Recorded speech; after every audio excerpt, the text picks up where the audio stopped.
depresses me how society fucking is dwindling, right? Because everybody's like, oh, this is a political ploy. I'm like, yo, bro, in order to get a warrant, you have to convince the judge that something's there. Like, they don't hand out warrants like candy. Like, the FBI said, hey, this is the information. This is the probable cause, and this is the location where it's at. The funny thing about it is all the people that he elected. You know, this is not the Democrats that elected that chiefs. It be your own peoples.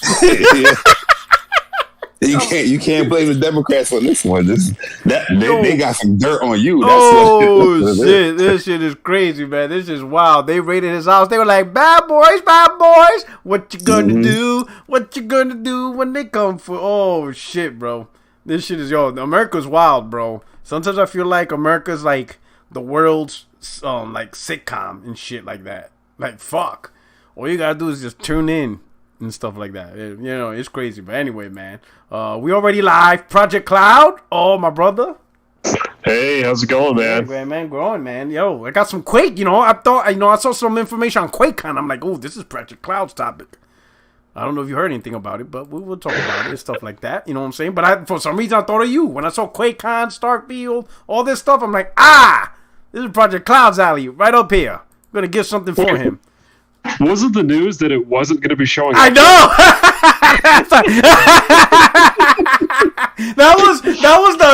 That's what caught my eye. They did not mention what was going to be there. It was more about what wasn't. And I'm like, yo, like that. That's so disrespectful. Not trying to showcase that game until it's ready to go again. That shit is still not ready. That shit needs more love in the oven. Yo, so when? Oh, I mean, we're gonna get into it. Yeah, we're gonna get into it. You know what I'm saying? We're gonna get into that, yo. But it's crazy, man. But I'm glad everybody's here, man. We live. The chat is rocking. You already see them coming it through. So of course I'm gonna come out with welcome, my friends, my family, my fellow gamers, because that's the key right there.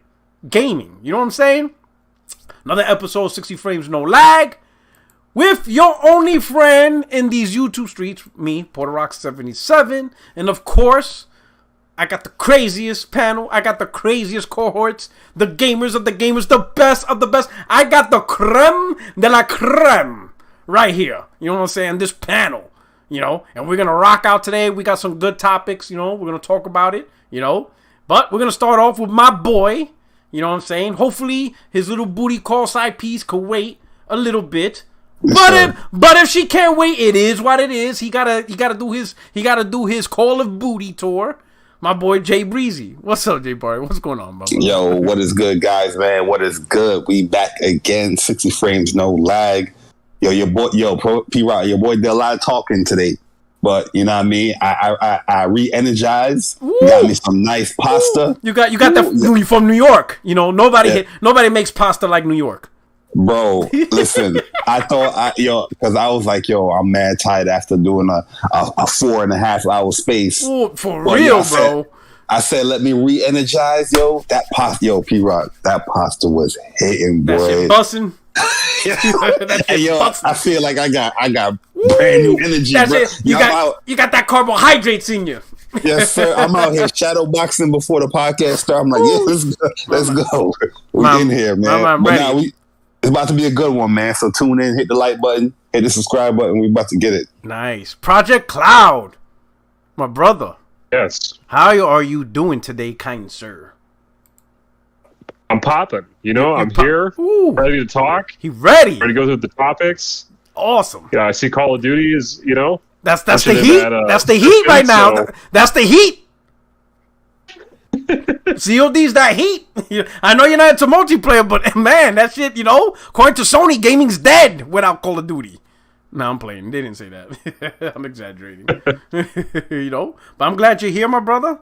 I know you also bring up the shadow topics, so I'm looking forward to see what you say. Hey, Porter, can we talk about this? I'll be like, oh shit, where did that come from? How you doing today, Porter? Okay, and who's that? Oh, who snuck up? Oh, Uses.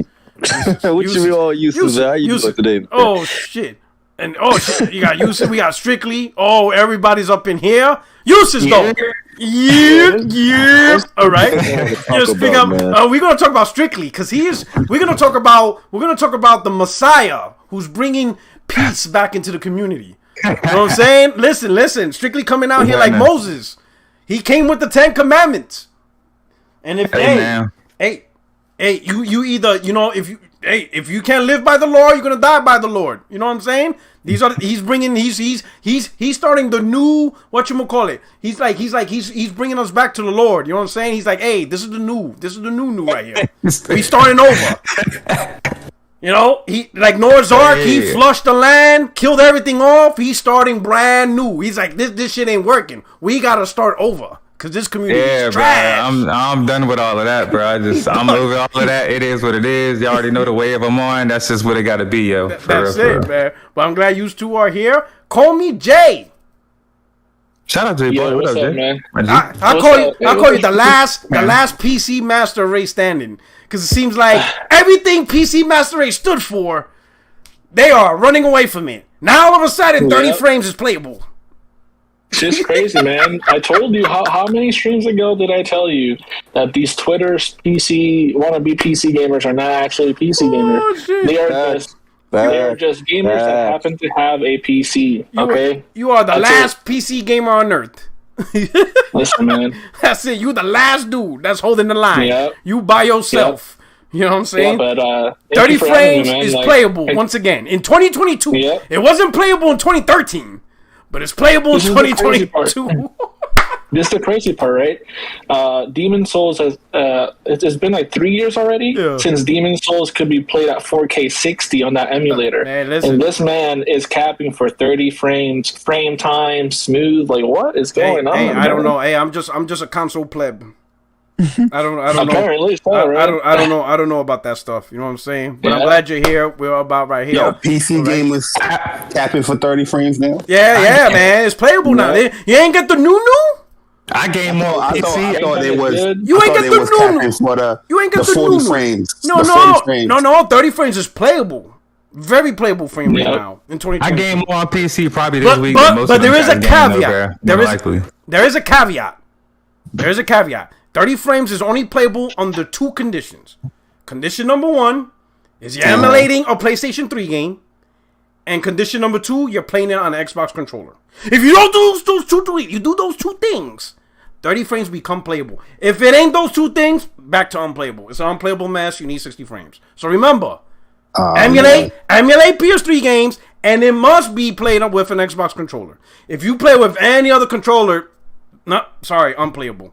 Just remember. Yo, I'm just lost right now, yo. Yo, J-Bar's so confused. Yo, I feel like Wu-Tang. You know, can it be all so simple? Things were simple last gen. Like, now it's all... I'm just all confused on all this shit. I don't know who's a guy, who's a girl. I don't know who's a PC. PC is Xbox, Xbox PC. We're playing PlayStation games on a controller, Xbox games on a... I'm like, yo, I'm all fucked up this gen. I'm like, yo, I don't know what's going on in this shit. Like, I'm gonna just go back old school and just play fucking Connect 4. That shit's simple. You can't fuck that up. Board games. That's it. I'm gonna just play Monopoly, Connect 4, Uno. That's it. And dominoes. Hey, if all else fails, I'm gonna break out the Puerto Rican dominoes. I'm about to pull out the Uno That's card. it. I'm gonna break out dominoes. Fuck it. Brother. I'm gonna be like the old dudes on the corner. I'm gonna break out that dominoes. And that's it. Capicu your ass. That's it. I'm gonna just keep it simple. Like, I'm all confused. You know what I'm saying? Shout out to Servant Evans. He says, I game on PC 30 FPS is for Steam Deck only, man. I guess that's another qualifier. 30 FPS is cool on Steam Deck. I'm confused, bro. That's it. I don't know. I can't do nothing, man. I'm going to just shut up and play Tetris. A little bit. Because I had a portable PC, portable gaming PC that it looked like a Nintendo DS. Mm-hmm. Yeah. It was called a GPD Win. So it's like for something like that, I could see it because you're sacrificing the frame rate for battery life, you know. So the less that little handheld is doing, the more battery it has.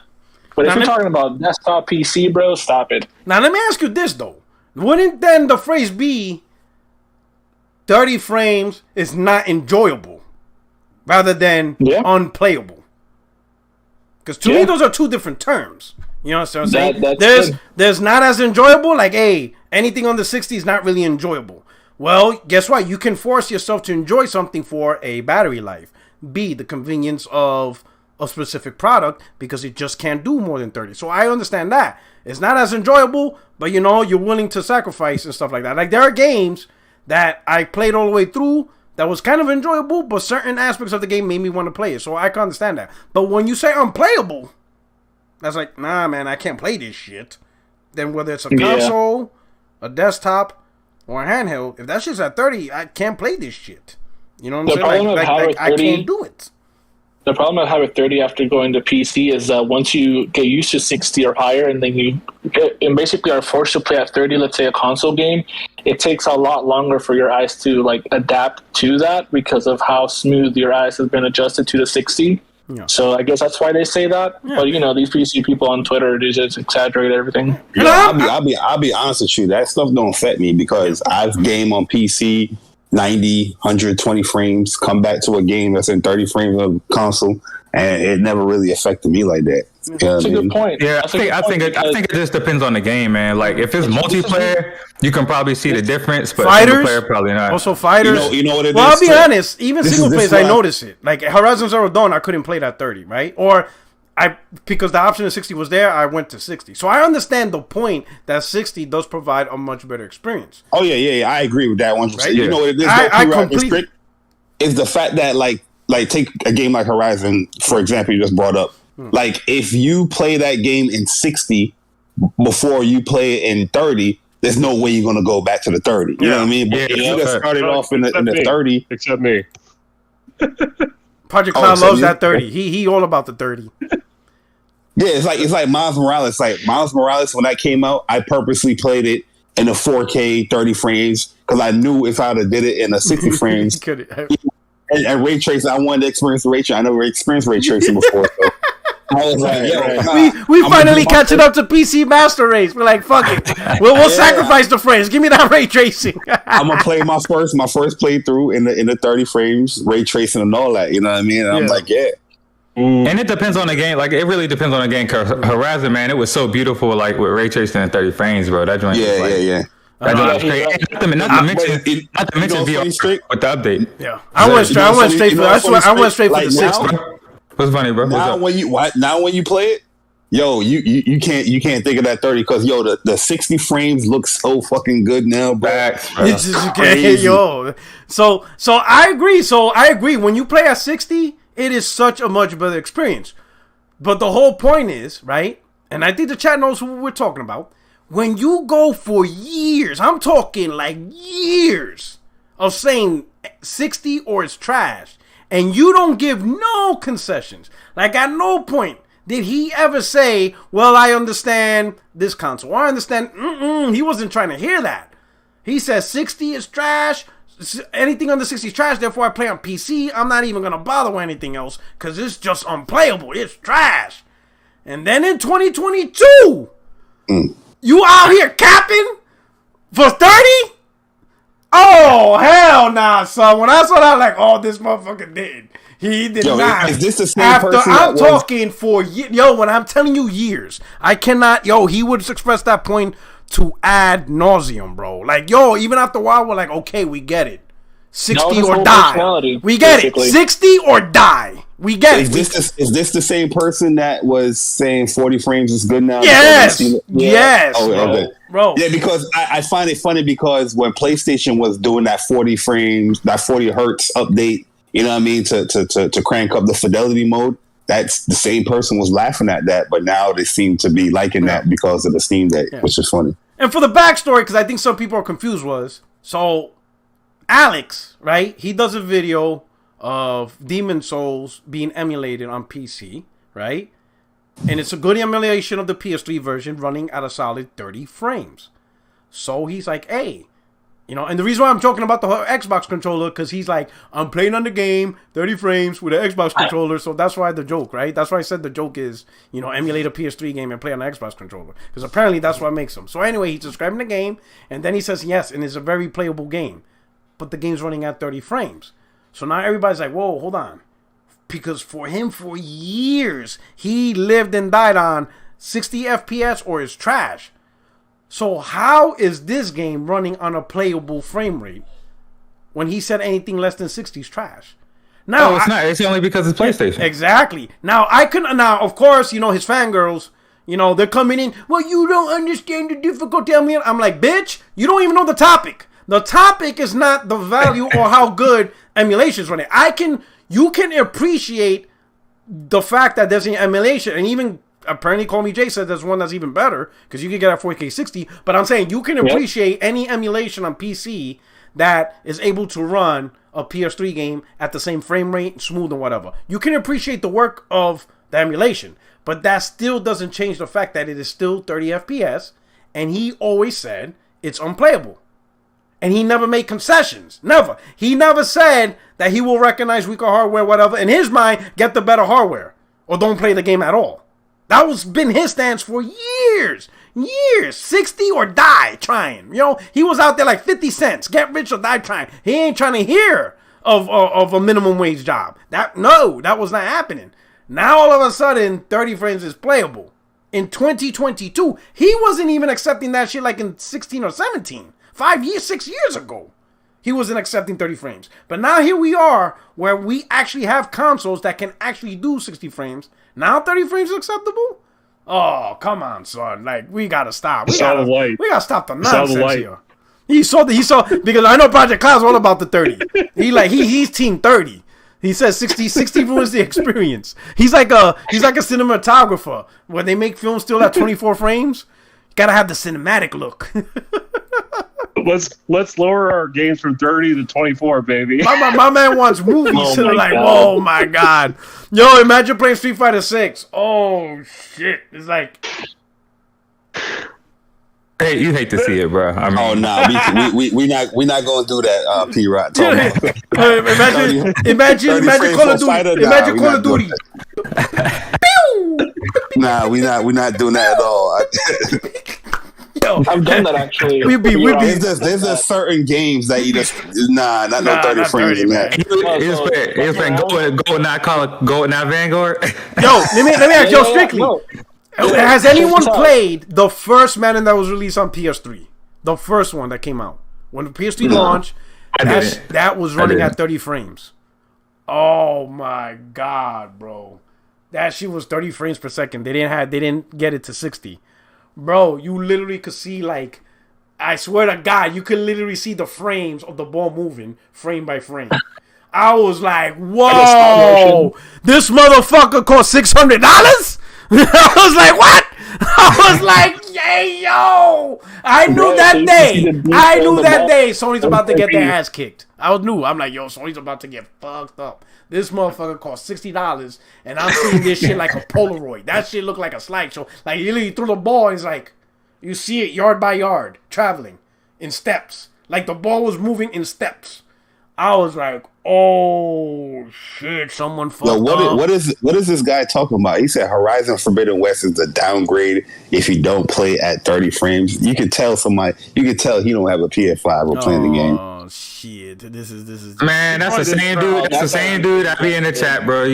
We don't even acknewledge people like that, bro. We just keep moving. I'm about to hit that add button. Keep messing. I'm going to hit that add button. Keep disrespecting. All right, I'm going to hit that add button. People like that, bro. We just going, you know what I'm saying? You know what Smokey did, you know what I'm saying, with what's the name? Hey man, go get on somewhere, man. Yo, it was such an outlandish comment. I was like, all right, you know what, you're right though. You're right.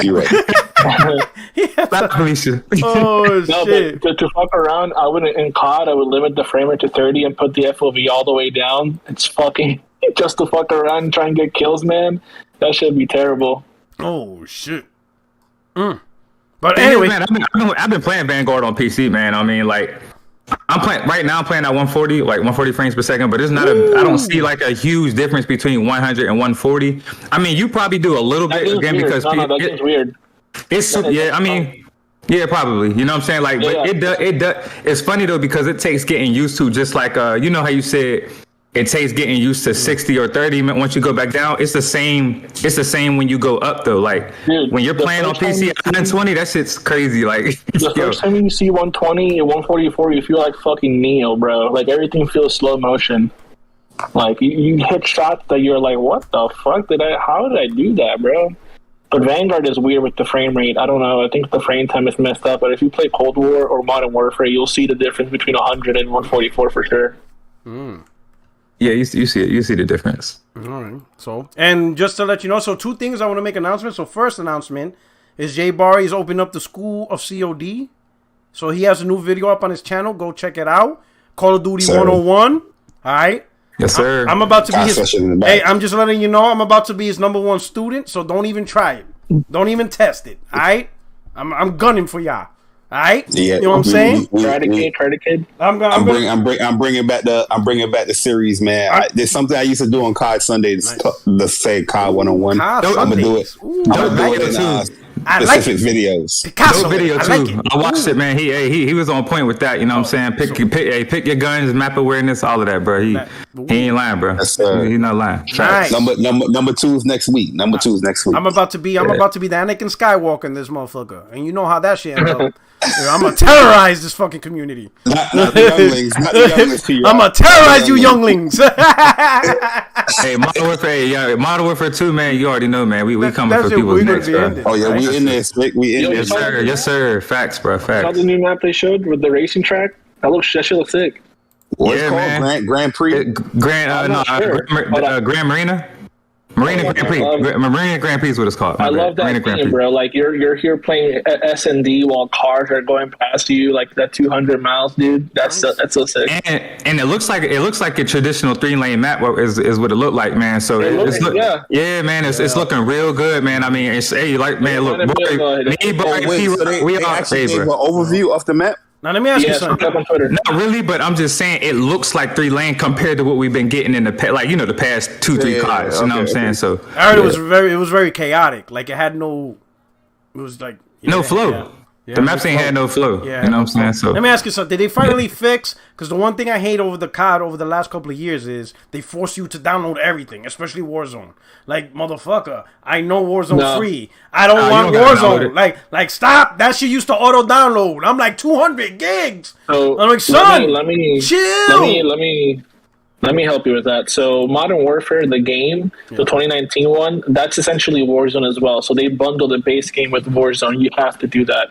But for Cold War and Vanguard, you can uncheck the campaign, the spec ops, the survival bullshit, and just have multiplayer.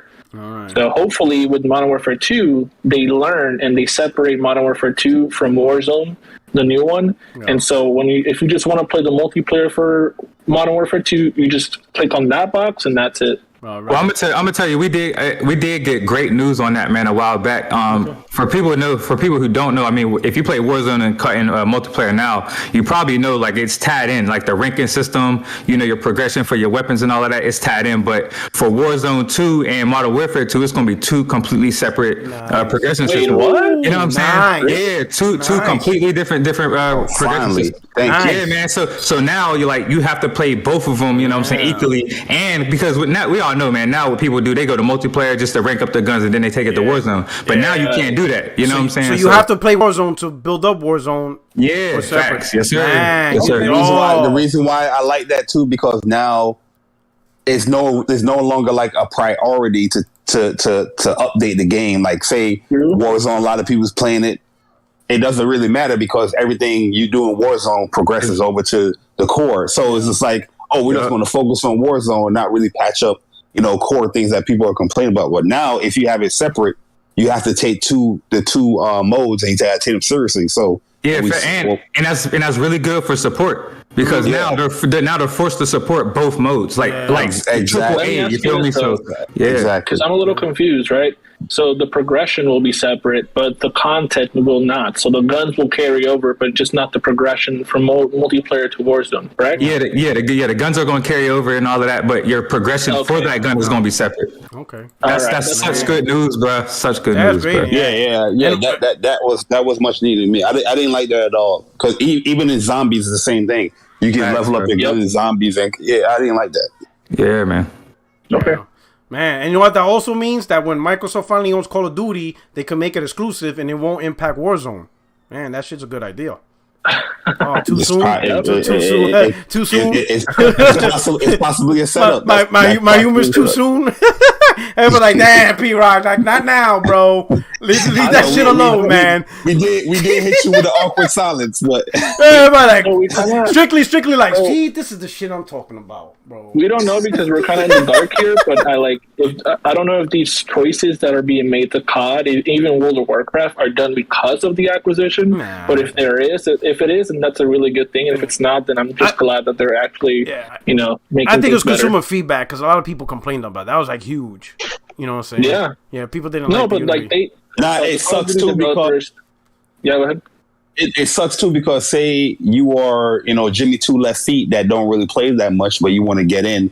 Now, and everybody that before that no life Call of Duty, they got all their guns leveled up in whatever modes, and they coming into Warzone, they coming into core play, and you just getting mopped up because this guy played 12 hours straight on Mountain Dew and Red Bull, and Jimmy Two Left Feet that's coming in is trying to enjoy himself. Now that it's separate, it's going to take longer to progress that. You got to actually play the game to or play that mode to level up. So Jimmy Two Left Feet might get another change that I'm kind of indifferent about is slide canceling. That's apparently they made it so there's an animation on the gun when you slide cancel, so you have to wait for the animation to finish before you can aim again. So people can't like be fucking sweaty as shit. Can you play in Warzone or Modern Warfare and slide cancel the fuck out of them? I mean, I would do that, but I'm glad. It's good because it's a broken mechanic anyway. Like, you know what I'm saying? So that we're hearing such good news for the game, man. So we just hope it carries over, man. Like, here's something that I want from Cold War because Black Ops Treyarch always does this. When you slide after you jump on a ledge, you get a boost. I want that in Modern Warfare, bro. Oh yeah, I love that about Cold War. I don't think Modern Warfare gonna do it, but that's like a Treyarch thing. You get that little extra boost off. Yeah, I do that a lot. Bro, I fly, dude. I fly on those maps. Okay. Now, so speaking of Call of Duty, since we knee deep, let me read the article. This is from Eurogamer. It says, hold on, let me change the. Let me do this now. Okay, so we all up in Call of Duty. It says Call of Duty Warzone 2 revealed next month in era-defining live stream event. Now it's been a while, guys, since I can't remember the last time Activision done an actual live stream event for Call of Duty. Y'all guys can remember when was the last time? They do it every year? What was last year? So they like an event? Like a live stream event? Yeah. Yes, they pivoted away from making an actual event to do it in Warzone. So it's a live stream, but it's within Warzone. Oh, but now, okay. So you gotta, all right, okay. It's within Warzone. Yeah, because they're talking about the multiplayer reveal. The multiplayer reveal is normally an event where they have all the, influencers and COD streamers come together and they play the maps and modes and all that stuff. All right, it says right here, the mysterious new Call of Duty Warzone will be revealed next month on 15 September.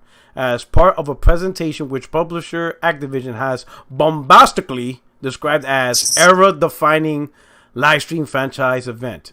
Mr. Lover. Ooh. The live stream dubbed Call of Duty Next will also fully reveal the multiplayer mode featured in the upcoming Modern Warfare 2 and additionally feature Warzone on mobile. But it's Warzone 2.0, or whatever ends up being called, that is the most intriguing part of this year's Call of Duty offerings. This is the refreshed version of Activision COD Battle Royale that we know won't carry over much of your progress and sounds like it will be an entirely separate entity. Activision has previously described the new Warzone as an extension of the Modern Warfare 2 universe with new Modern Warfare 2 content, systems, progression, and inventories. It's due to launch later this year, soon after Modern Warfare 2 itself on 28 October. Warzone that exists today will meanwhile continue on as its own thing, so all that time and money you spent won't be wiped clean.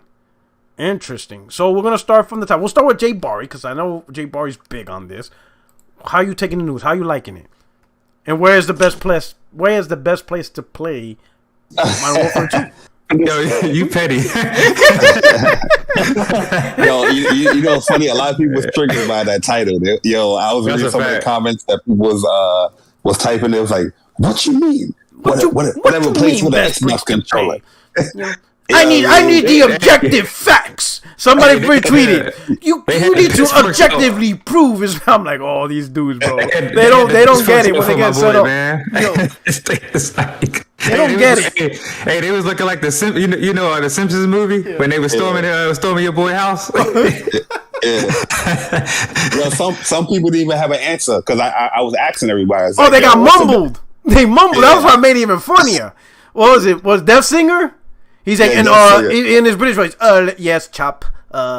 It's PC. PC is quite the platform to play it on. And J Boy's like, and why?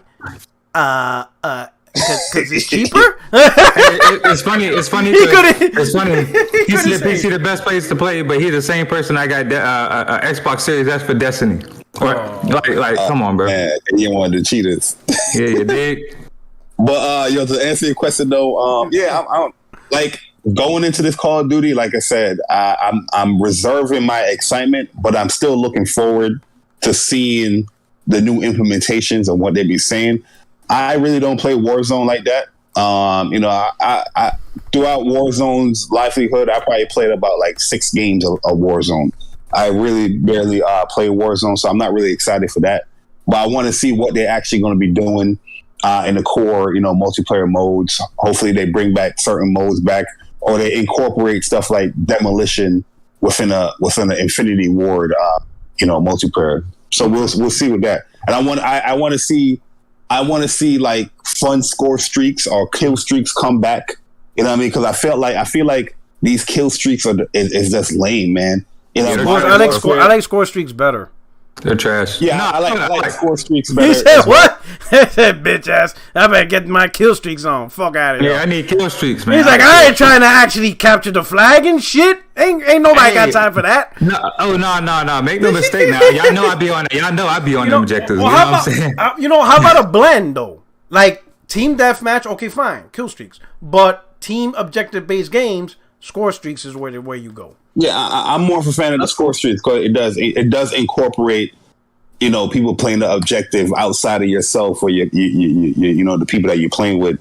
But my thing is that I just want them to actually mean something now. Like Modern Warfare pissed me off because you can go on like a 12 kill streak and get an escort helicopter or a high kill streak, right? Mm-hmm. And people that thing down with a clip of an AR. Like, yo, I just went a 12, 13 streak, and yo, you can just shoot that shit down. Like, I was that dude. That's why you think I went LMG. I'm like, I knew that dude is pissed. He like, I got 2 kills over that shit. P-Rock, that's the thing. You didn't even need a LMG. You can do it with a regular AR. You can shoot down an AR. Yeah, that's a fact. Yeah. So that's one of my biggest things I want to see. Making sure that these kill streaks actually mean something when people streak up. Hopefully the maps they show off is pretty good. And I want to see some of the classic guns come back. But yeah, I'm more excited for the core multiplayer. The Warzone mobile, don't really care about that, but I know that's going to be huge as well. Because that's a big thing. Call of Duty Mobile is actually doing well. But yeah, I'm pretty excited for the 15, man. Can't wait. And the best place to play? Obviously PlayStation. All right. Strictly. Well, no. Who's going to call in the no. Get one man arm? Hold on. We're going to save you for last, Craig, because I know you're about to say some bullshit. I know. On this topic, I already know. He about to say, who calling in the B? Which bitch is calling in the B2 now? I already know it. I already know. Craig is going to start some bullshit. What up, Craig? What up, my brother? Shaking. Hey, what's happening? Yeah, let's get all the positive stuff out, and then you could come out and complain how the game is trash. I already know. Oh, okay, yeah, go ahead. We already strictly. You know what I'm saying? What's going on? Are you excited for this? You know what I'm saying? Man, I say the game trash that he don't play. I ain't hearing it. But honestly, bro, like I definitely what Barry said, man. When you get these kill streaks, when you go on 10 and 12 kill streaks, man, and you get a chopper gun or somebody take it out, you know what I'm saying, less than 5 seconds, that's gonna piss you off, you dig? So yeah, man, definitely that. Obviously, map design is a big emphasis, man, for me. And also, man, we need Ninja or Dead Silence as a perk. I'm pretty sure that's gonna be one of them, but that's so big because like at the end of the day, if that's not a perk, that's gonna be terrible map design or a terrible gameplay design because people are just gonna wait for you to run back because they're big loud ass footsteps and they're gonna shoot you in the back. So yeah, man, perks are something to look forward to. Yo, Strick, can I add on to that real quick? Yes, sir. Do you think, bro? Yes, sir. All right. So like if you're using Dead Silence or Ninja, can these characters that we're playing with, these specialists, be quiet? I'm sick and tired of these characters when you mantle on a ledge or something, they making these loud ass stuff.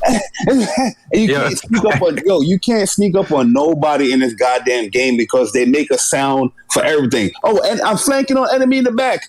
Stop with all stop with all that bullshit. Remember that, Bari? When the game first came out, your character, if you announce something, the enemy can hear that. Everybody can hear it. Sneaking, someone passes by you with dead silent, and your character's like, enemy here! And then the guy just turns around and kills you. Yeah, man. My bad. No, you good, bro. Like, he's right though, man. Like that. Hey, man, that stuff is annoying because you're trying to play a certain way. You know what I'm saying? You're trying to get like an assassination or something because they be doing that as challenges, and the next thing you know, you don't get the challenge because your person making all these damn noises when they climbing up in manual and stuff. You feel me? So yeah, that, and obviously, like I said, map design, man. No, we can't have a bunch of doors and windows and stuff like that, man. Like there are always going to be power positions. You know what I'm saying? So which there should be, but we can't have that, the windows where people just mounting on windows, and the second you come around the corner, you just get lasered by somebody. You feel me? So those are the most important factors to me personally. Okay, and I will say this: I became a believer because for a long time I never really played with headsets. It was mostly like a surround sound system, But when I played Hellblade, that's what got me into headsets. And then when I played Call of Duty, that got me. That's what got me to playing a headset. And then I just got used to it, right? When I played Call of Duty with a headset, I was like, holy shit. Like, you actually hear, like, people behind you. I'm like, motherfucker.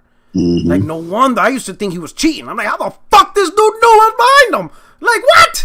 And they're like, yo, it's a complete game changer when you play with a headset and you actually hear, like, all the headset. Now, with 3D audio and all this shit, bruh, the H9 is a cheat code, dog.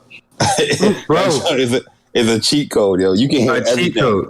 And it lasts forever, bro. Like I swear to you, bro, I may charge my H9s like once every 3 days, bro. Like, they're on point, bro. Like, Listen, all right. So let me go. So we got Strictly. So we know we're gonna be down with the community.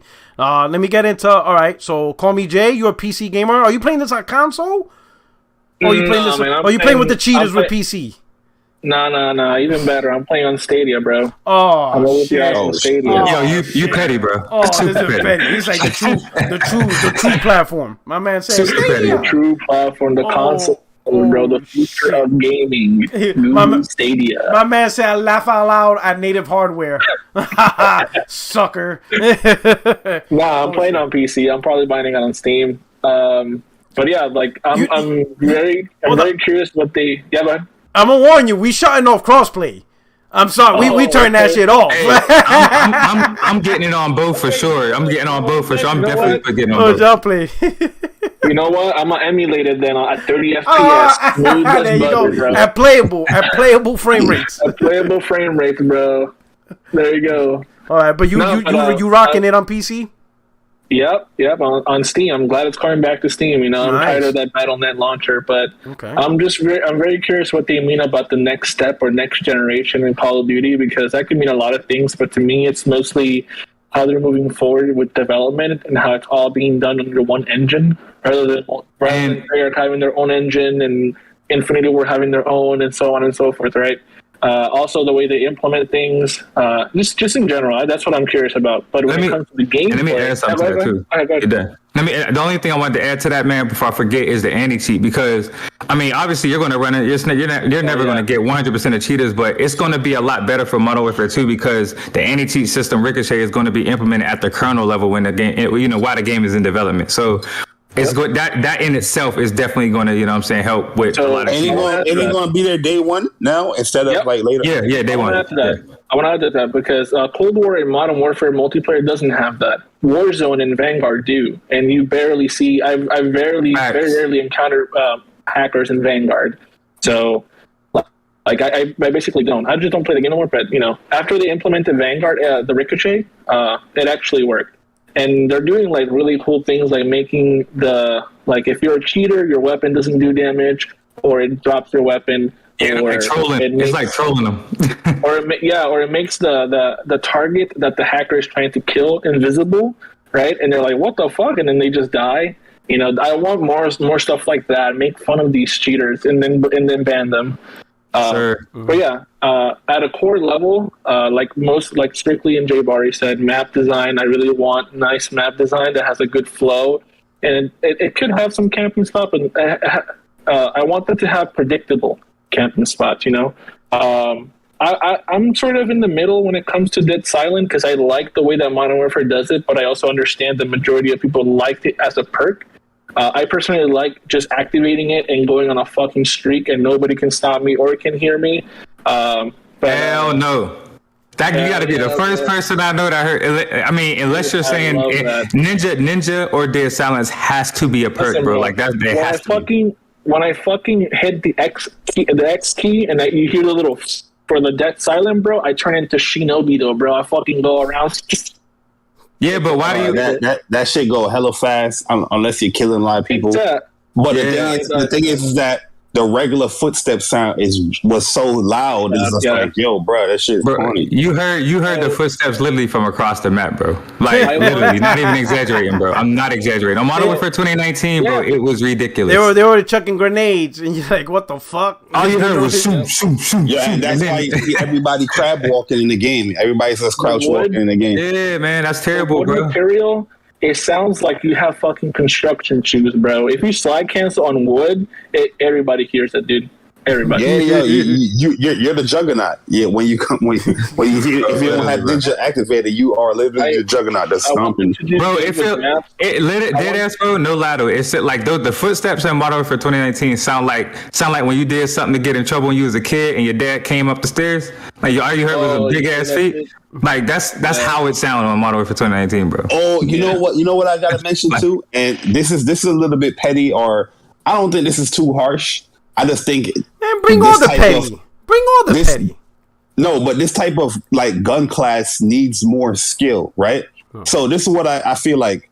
LMGs, if you have these big ass scopes on them, the ADS has to be slowed down. I don't know why these LMGs are aiming down so fast. And another thing, they need to increase flinch for all sniper rifles, especially if why you hating on my LMG though? Why you hating, bro? It takes no skill, bro. At the end of the day, all J-Bar is saying, all he is saying, bro, is he wants the game to promote skill, bro. No easy ass kills. I'm just saying, but them shits is heavy. LMGs is heavy, man. You gotta give us a little so. We ain't running around jumping. You know what I'm saying? Like, what Mofos did from 2019 on forward, bro, is they sit in these little spots and they look through a damn peephole and just laser you with a damn 4x scope on a damn LMG. You know what I'm saying? Listen, it's like, listen, I'm about to send y'all a book on military tactics. You know what I'm saying?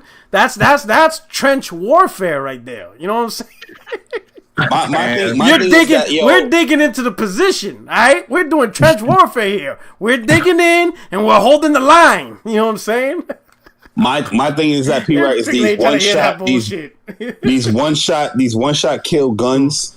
They need to incorporate more skill in them because they're barely flinch when you're hitting them, and you're losing a lot of gunfights up close. Yeah, there's so many times where people are panic sniping or hit firing off the sniper, and it's beating out an SMG up close, and I'm just like, yo, it should be possible. It should work. He said panic sniping, and they're winning gunfights. He's not lying, bro. He's not lying, but bro, bro. The point of running SMG is so you can run and gun and have the advantage in up close and personal. But you still losing to the LMG, so it's like, what's the point? But what do you think is gonna happen if you run up to an LMG? Run up to a machine gun? What do you think? Saving Private Ryan up in here? What are you doing? I'm fucking with you. I'm bullshit. Mama, Strictly and J Bar up here like Saving Private Ryan and shit. They're running the beach of Omaha. They're like, run up that motherfucker. You can't mess with a car, bro. You can't mess with a car, bro. You can't do that.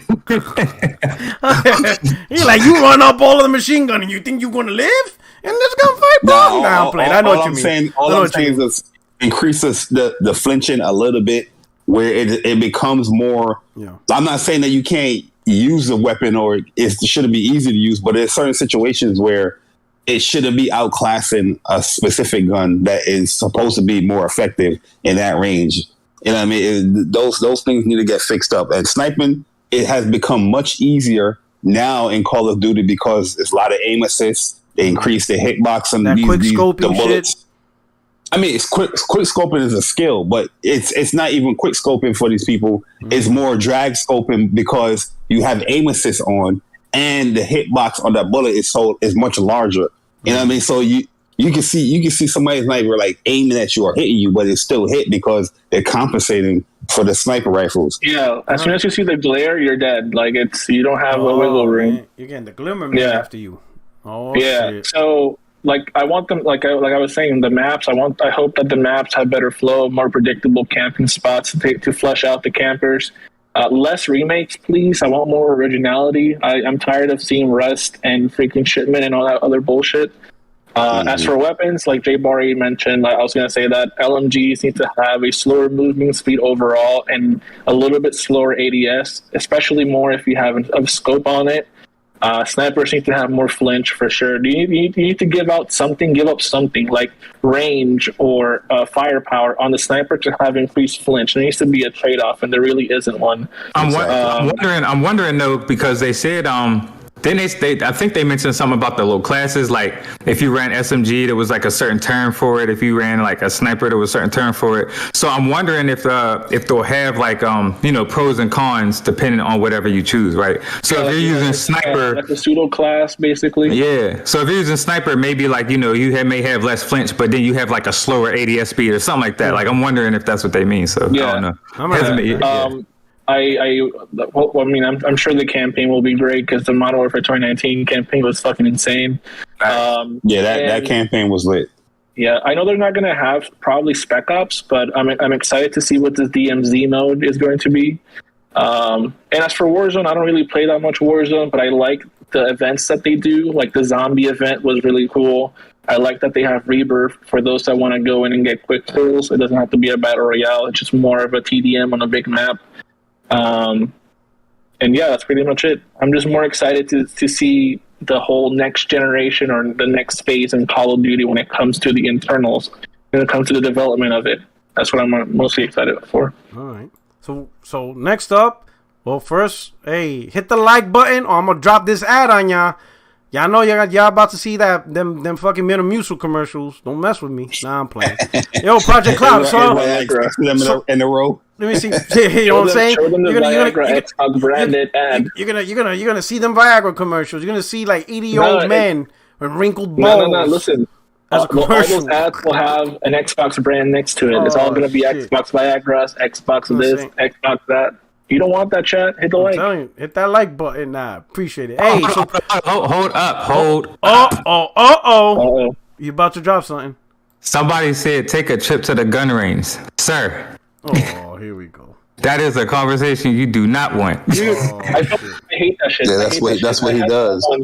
I had someone that was camping on a match a couple years ago, and then I was calling them out, right? Being like, "You fucking suck." And I was like, "Bro, like you wouldn't do that in real life." And I'm like, "It's a fucking game, dog. You wouldn't respawn either." And guess what? It's a game. And it'd be funny because it's like, bro, they don't want that. They don't want that. Like, you already know the vibes. Like, in real life, you actually die, bro. You know what I'm saying? Yeah, like they just be mad because they be getting slapped. That's all it is. Yeah.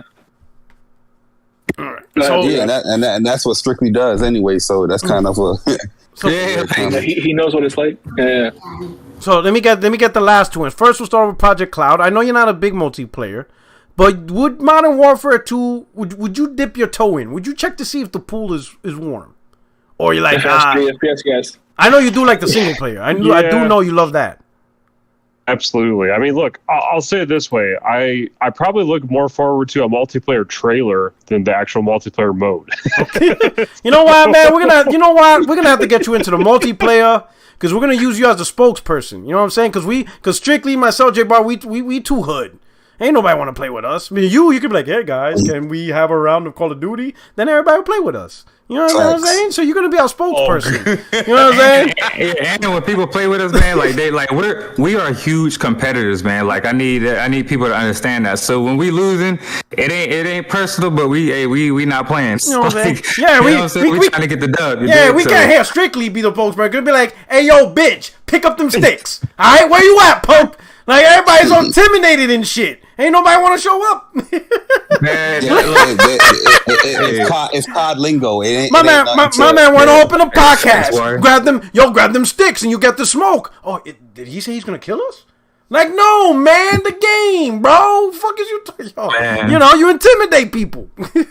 Like Barry said, bro, it's called lingo, man. It's just like it's the competitive nature, bro. If you not acting like that, then I don't even think I want to be on your team. Though, to keep it 1,000.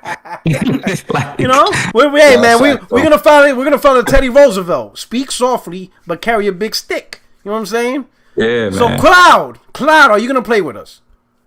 With the crew? Right here. But I gotta be out, you know what I'm saying? I gotta be out of there. So nice chatting with y'all, man. I'll be listening though. Thanks for coming through, brother. All right, no doubt. Yeah, I mean TBD on that. I'm not saying no. I'm not saying yes either. He said to be determined. Have your Project Cloud's like, have your people call my people. We'll do lunch. I mean, here's the thing. It's like I have so many games in my backlog that's like, well, I don't need to spend another $70 on a new game right away. That's the life of a gamer. We always buying games that we never get to play. That's just how it is. That's just. There's two reasons why he's not going to play Pro Rock. There's two reasons. Number one, he would melt everybody on that lobby, and number two, there's no 30 FPS option, so he's not going to play that shit. Yeah, man. you're right. He needs that cinematic multiplayer.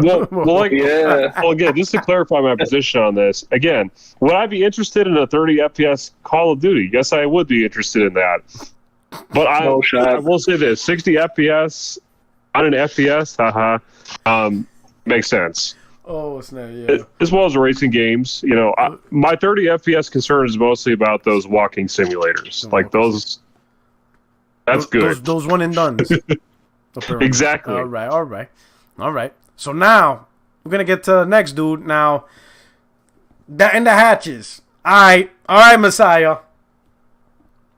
The voice of Xbox. He who's still looking for 52 CUs. Is he there? I don't think he's there. I'm here. Here. I put a new CPU in my cart. Oh, shit. So are you excited that you get to drop some B-52s? You get to call in some B-52s soon? With Modern Warfare 2? No, but hell no. Yeah? You're not excited that you're about to play some multiplayer? No. With man on the internet? Nope. I mean, I will more than likely. I mean, I'll play the single player part of it, but nah, that's I can't do it. You know, I can't put on a headset and call in the B2 and get one man army and all that kind of stuff. It's just that's beyond me. You can't. You're not willing to rain hell, like give people hell. No. Online. No. And make fun of their mamas. You're not willing to do that? You'll get canceled for that, bro. No, I wish everybody the best of it, though. I hope it turns out to be what everybody wants it to be. And nah, that's not my type. Well, say back in the day, it's not my type of hype. But I certainly hope it is good, and you all call in the B2, even though you never called in the B2 for close air support. You call in an A10. Okay. But at the end of the day, I certainly hope everybody has fun. Tomato. Tomato. You know. But wait a minute. So, call me Jay. This game is supposedly $70 on PC as well. Am I correct, or am I reading it wrong? Yeah, I think it is too. Yeah. I'm gonna be listen, not you, Jay, but I'm watching y'all PC dudes. Let me find out y'all playing this day one. I'm watching you. I got them receipts about I ain't buying those $70 games. We're about to find out. I was waiting for Grand Theft Auto 6 because I thought that was going to be the first PC game to do $70 because I knew that's going to happen. I know it's going to happen. Final Fantasy did it first, I think. It was Final Fantasy. Yeah, they got integrate Final Fantasy. It was $70? Yeah. Yep. How the fuck? $70 right now, too, on Steam. How did I miss that? Oh, man, I didn't even realize that. Damn. Yep. We're about to find out. All right. Okay, so all right, so we're gonna get a kick and we're gonna do it. So let me hit up the next topic. All right, let me flow through and as I transition to the next topic, hit the like button. We got over 200 people up in here, you know. So it says right here, article: Starfield is confirmed to not make an appearance, not No. Niet. 9. Not make an appearance at QuakeCon. Yeah, let me share my screen. Yeah, Alto. Yep. Denied. Access denied. Strongest Avenger. Denied. Right? Starfield's confirmed to not make an appearance at QuakeCon 2022. Says QuakeCon 22 sadly has bad news, or rather no news, for Starfield. Says QuakeCon, a celebration of Bethesda and ID Software catalog of games, is going to leave Starfield fans disappointed, unfortunately. While fans can look forward to Quake Pro League matches, I didn't even realize Quake was still popping like that. Panels on Elder Scrolls Online, Fallout 76, and even a presentation on Ghostwire Tokyo, a game that you can play right now on the PlayStation 5, by the way. There appears to be nothing to say about Bethesda's space-themed RPG after it was pushed back to 2023. QuakeCon 2022 is coming soon, but without Starfield updates. As expected, several Bethesda games will feature prominently at QuakeCon 2022 this year, but Starfield will not be part of that list. Instead, the online-only convention airing on Twitch will focus on games like Elder Scrolls Online, Fallout 76, both MMOs. There are a number of other events going on at the convention as well, from the ESO LARP to comparing Redfall to Deathloop, but if fans scroll through the entire schedule, there's nothing about the upcoming game.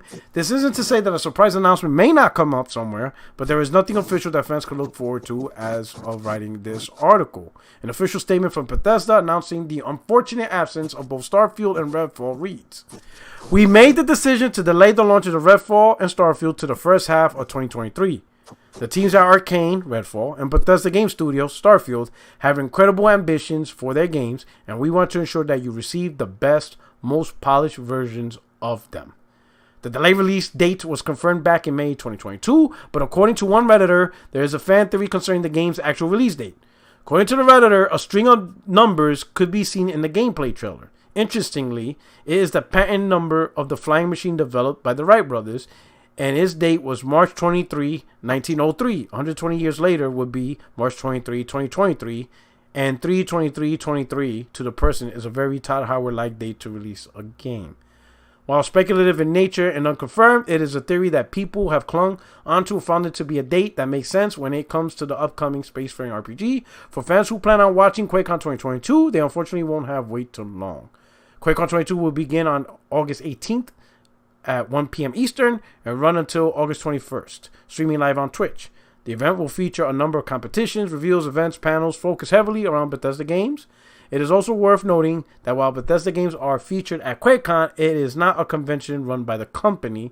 This is likely why there has been no major announcements about the upcoming game plan for the event. So we'll start with Project Cloud, because I know you're probably one of the big voices that cannot wait for Starfield. How do you take this information? Are you disappointed? Did you at any point think of maybe, let me wait for QuakeCon, we might get more stuff? What's your thoughts on this? Sure. I mean, I definitely have been, my enthusiasm has waned for Starfield. I'm still looking forward to it, but it is much more like, it's Starfield, not like, ooh, it's going to be this uber game. From a storytelling perspective. Yeah. Granted, I still want to be proven wrong about that, but the things the developer is saying, and even just some of the things you saw at E3, it's like, no, I'm not sure this was worth the hype that I got excited for in 2018 about. Really? So you're looking forward to the game, but you just don't have that same level of extreme hype. Now it's just when it comes out, you'll check it out. I'll check it out.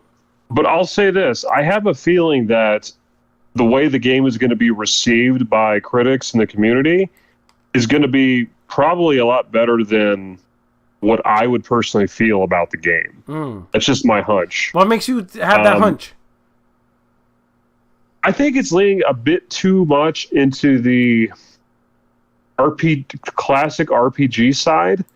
It's not making it as accessible to like a Naughty Dog fan. Okay. Let's say it that way, which is where I was hoping that, again, I'm not saying like having RPG elements is inherently the problem, because it's really not.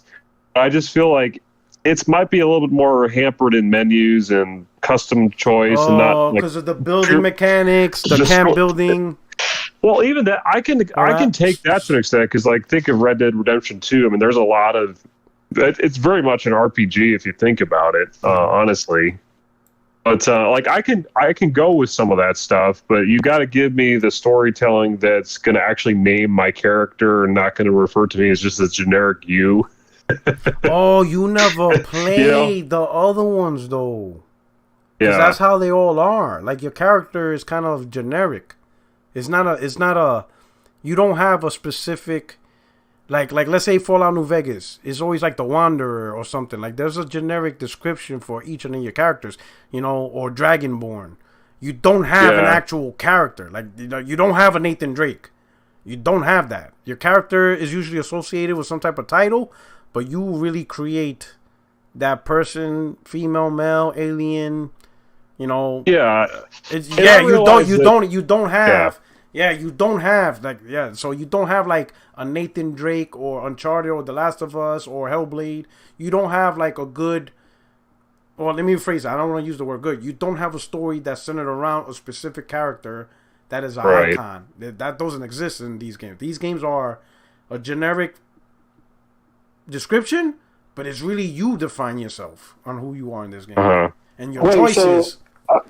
Has he never played the other Bethesda games? No, he never played any of them. That's why I told them, for him, I warned Project, you either gonna hate or love it. It could go either way. Like you have no idea what you're getting into. It depends on what you really look for in an RPG. If you like for your choices to somewhat matter and for you to carve out your quote unquote own destiny, then you'll like it. But if you prefer a game, a story being told to you rather than you make the story yourself, then you're not gonna like it that much. Yeah. So it's not like let me see. You ever play Final Fantasy? Any of them? I mean, like way back. Let me think. Not recently. Let me think of another RPG. Help me out, guys. Witcher. You play The Witcher? Like Horizon. All right. We'll use Horizon. All right. Yeah, I've done Horizon. You play Horizon. You played The Witcher. Yes. You sound confused. Did you play it or not? Yes. All right. Yes. So The Witcher has a story around Geralt. It's a center story around him, right? It's actually Geralt. Oh, Geralt. I'm sorry. So Geralt, right? But it's not a create your own destiny type game. He has a purpose. Sure, there's a lot of side quests, but it's still centered around the purpose of the story. Yeah, so that would be more of a direction that I would want. That is not Bethesda games at all. That is not Bethesda game at all. It's not. Horizon's another one, so you play Horizon. So Horizon, Alloy has a purpose, has a story. Sure, you could do side quests and all this stuff, but overall there's a destiny to the game, right? That leads to here. Yeah. Bethesda is not like that at all. The Fallout, Elder Scrolls, nowhere near that. You can totally really fuck up that game and just do you could really change the destiny.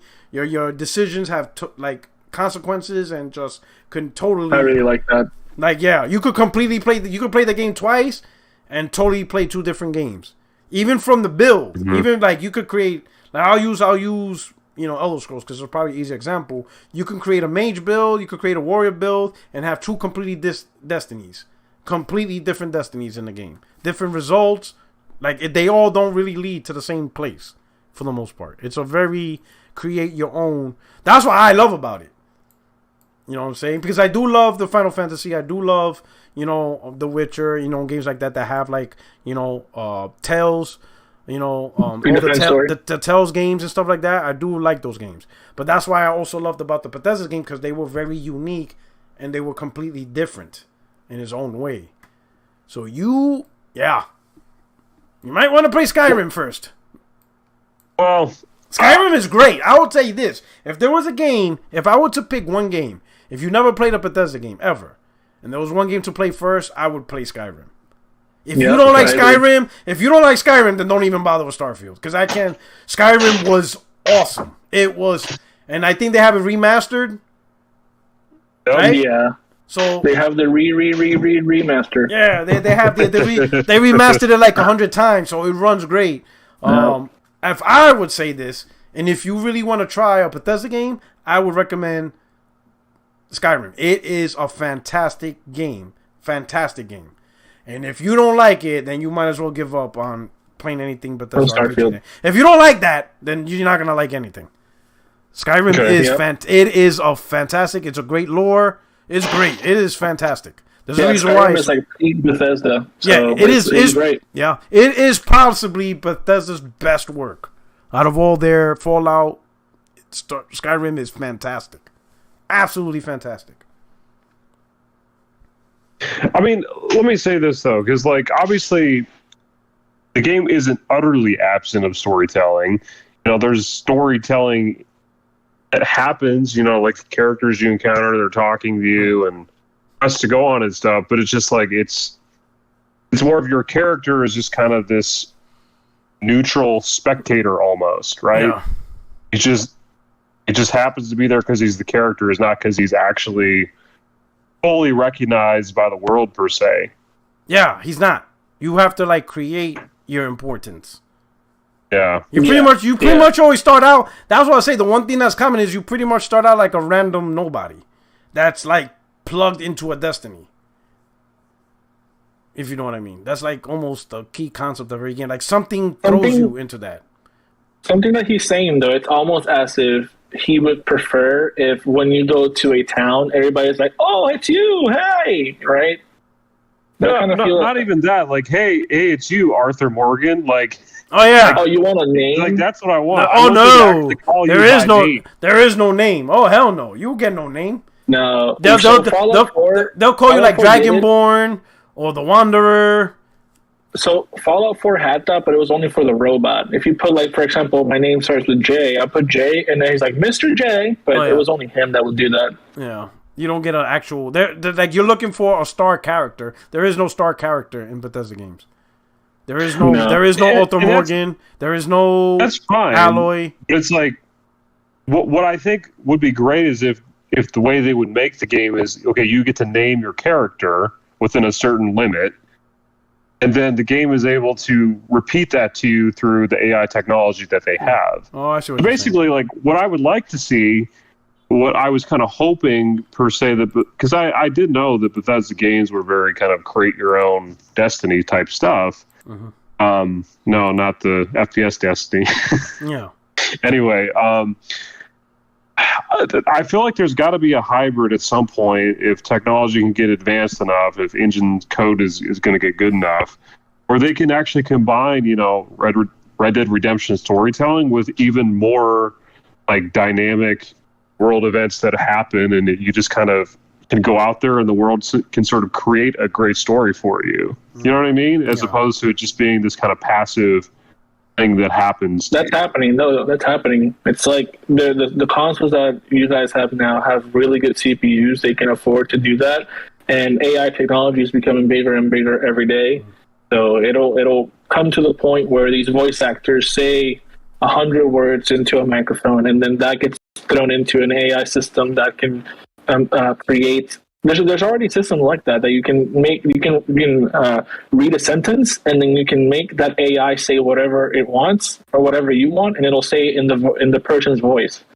So the thing about this game that you're talking about is that I feel like it's caught up in between like the AI generation that we're gonna go into, and then the last gen. So they're kind of in the middle. I feel like the next RPGs coming up that we'll see throughout the years will have more of this of what you want. It'll be a tell your own story, but it'll also have these new systems where your character's name, you can be like, hey, my name is Jay to this NPC, right? And then he will know that you're Jay, and he will always call you Jay, rather than you're the guy. Hello. Yeah, so because Craig desperately needs to talk about Mass Effect. Hey, Craig, are we going to get that type of storytelling and experience in the next Mass Effect game? So Mass Effect is a little different because Mass Effect. So very good chance Mass Effect something. Mass Effect is 5. Yeah, it's a predetermined character, but the choices that you make actually affect the world and the players and the characters that you meet. That's like, and you could have a named character that the world. Yeah, and Starfield could do something like that. But I think the overall reveal of Starfield was. I agree with Project Cloud. That was a letdown. It did not, and again, it probably would have been okay if people hadn't hyped it up to be the next great thing. That's not Bethesda's fault. That's the fanboys' fault. But what I saw was a hybrid of No Man's Sky and Mass Effect Andromeda. The jump jetpack is straight. It was just fine, but that's exactly what it is. And it's a smaller game than No Man's Sky, even though they plan on adding to it. So yeah, I'm buying it. That's why I upgraded my PC. So, but just have to wait and see what they're gonna have. Let me add something else before I mute so that you can finish your point, Project. So you played Horizon. You said, I don't know if you played The Witcher 3, but you probably know what the game is about. And then Mass Effect, right? So in Horizon, I'm assuming that you have choices that you can make, like minimal choices in dialogue, right? Because I never played it. Okay, so they're more restricted because they're trying to keep it within the range of what Alloy would do. In The Witcher 3, you have like good, middle, and then like bad ways of saying things or doing things. Right, but they all sort of fit within the Geralt of Rivia. Like, you can tell that this is something that he would do. In Mass Effect, at least the first 3 games, you're a predetermined character, but you're also a blank slate. You're General Shepard, male or female, doesn't matter, but the choices you make are drastic as hell. So you're essentially taking this, it's like they give you a base of a character, and they give you the name. This is his name. That's it. But you have to make this character yourself, right? That's how Mass Effect works, at least the first 3 games. So it's like the closest to what you would like. It's a blank character named Shepard, and then you make it evil or good or in between. All right, and then of course, with BioWare you get storytelling, cutscenes, and all that too properly. So that's kind of my biggest. Like, basically, if you can give me proper cutscenes, characters interacting, like that, to me is what really makes the game shine. Yeah. So that's all I could say. Like, I'm just a storytelling guy. Again, if some people are in multiplayer only in competition, I respect that too. Like, there's a place where I'll even say it. Like, some of my favorite gaming experiences ever have actually been multiplayer stuff. But you know what? It's like the old school stuff. So it's like 15, 20 years ago kind of things, and now it's like, well, I'm just. Yeah, I play the games that kind of fit my preferences and, of just the way life works out for me right now, Yeah, no, I mean, it's, I think I say that's normal, so don't feel bad. Oh, no. Oh, no. I'm back on. Like I said, those games, hey, Jay, we're talking about Starfield. Correct me if I'm wrong. Correct me if I'm wrong, but while you're playing the game, you're playing the whole game, I don't remember Skyrim or Fallout having cutscenes like stories. Like, everything's like all in game. It's all in game. Right. Yeah, there is no cutscenes. Like, there's no cutscenes until like the end. I personally like that, honestly, because I know that if they would make cutscenes, they would look super janky, bro. So I'm good. Yeah, everything's all. Have you played The Outer Worlds? A little bit. I of it. have, yeah. But Project. Have you played The Outer Worlds? Yeah. Oh, I have not. Man, you ain't playing anything that could remotely give you an idea. So The Outer Worlds is I would say The Outer Worlds is really a Fallout clone. Yeah, that's what it is. It's fun clone. to play, though. Yeah. I would recommend, Project, that you play Skyrim. It is a great game. Yeah. And that will tell you if you should even bother with Starfield or not. Yeah, that's true. true. If you don't like Skyrim, then I don't know what to tell you. Because Skyrim is fantastic. Yeah. It's a fantastic game. I agree. Great storytelling, great lore. I agree. The soundtrack is really good. The soundtrack's amazing. Yeah. The quests are great. Yeah. The dragon powers. You know what I'm saying? Go inside a bar and just breathe and knock everybody the fuck out. That shit is fucking hilarious. That shit is fucking hilarious. I used to love it. Yeah. All right. But so let me see. So Jay Barry, I know you're a little bit quiet. I know Jay Barry's my JRPG gamer. But hey, are you interested in Starfield, or do you think it has that Xbox stench? Or I don't think you even fuck with Bethesda. Nah, I'm not the biggest Bethesda fan. You know what I mean? Like, I've given their games multiple tries, but I just can't find myself completing their games. They're too boring. They have a lot of good elements, but I just don't think their games are good. You know what I mean? So Starfield is a skip for me. I'm not even closely interested, but y'all can enjoy that one. You know what I mean? You like the pristineness of PlayStation games, right? It's not about that glitchy shit. It's not even a PlayStation thing. It's just like stench. He's like, I feel that a lot of people overlook their execution when it comes to video games, and it's just not good. I'm not gonna reward that. You know what I mean? I agree. I agree with the overhyping of Starfield. It was really goddamn ridiculous. It was Brian Bosworth hype.